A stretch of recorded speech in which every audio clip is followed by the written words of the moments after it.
We will now review vector or cross product of two vectors. The cross product between vector A and B is the magnitude of A times the magnitude of B times the sine of the smallest angle between A and B, and it has a direction.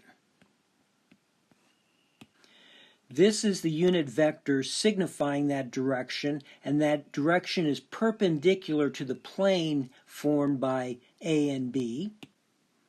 There are two directions that are perpendicular to the plane formed by vectors A and B. We will use a right-hand rule to determine that direction. So you take your right hand and put the fingers of your right hand in the direction of the vector A, and your palm faces B with the smallest angle between A and B, and your right thumb then points in the direction of our unit vector A sub n. Let's look at the cross product between different unit vectors in the Cartesian coordinate system. So let's first look at what happens when we take a cross product of a unit vector with itself. The magnitude of A sub x is 1, the magnitude of our second vector A sub x is 1, and the angle between them is 0 degrees, and then we have our unit vector. Sine of 0 degrees is 0, so this cross product will be 0.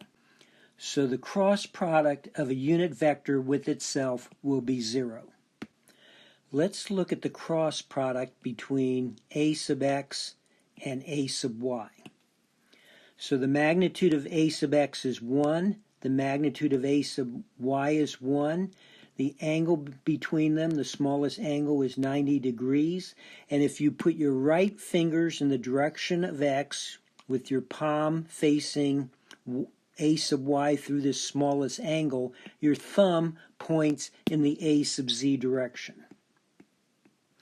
So the sine of 90 degrees is 1, so AX cross AY is equal to AZ.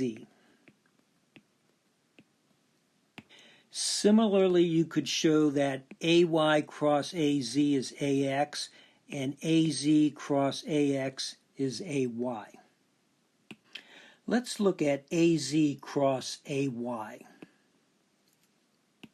So the magnitude of AZ is 1, the magnitude of AY is 1, the angle between them is 90 degrees. If you put the fingers of your right hand in the direction of Z with your palm facing A sub y through this smallest 90 degree angle here, your thumb points in the minus x direction. So the unit vector is minus A sub x. So AZ cross AY is equal to minus A sub x. I want to point out that we will always be working with right-hand coordinate systems. So it's very important when you draw your x, y, and z axes that this condition here holds, that AX cross AY is equal to AZ. If you had instead drawn your positive x-axis like this, then when you took A sub x cross A sub y, you would have gotten minus A sub z. That means you would have drawn a left-hand coordinate system, and you need to always make sure you're drawing right-hand coordinate systems in this course. Otherwise, you're going to end up getting some wrong results.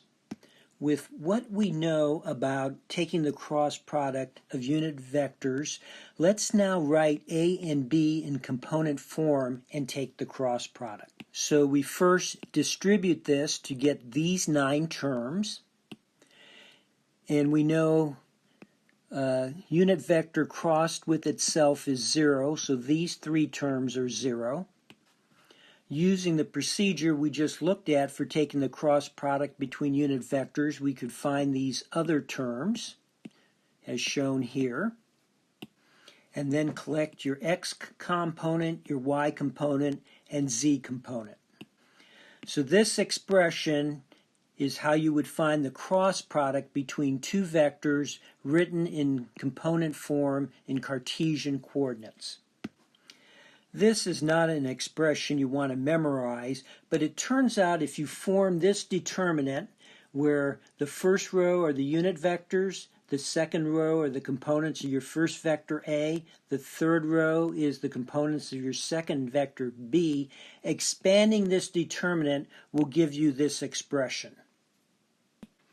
Here are some properties of the cross product. It's not commutative, it's anti-commutative, it's not associative. Here's the distributed law. The cross product of a vector with itself is 0, and to verify any of these expressions, just write the vectors in component form and evaluate the two sides of the equations.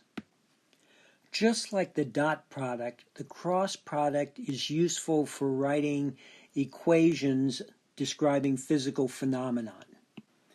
Later in the course, we will look at forces on charges moving in magnetic fields.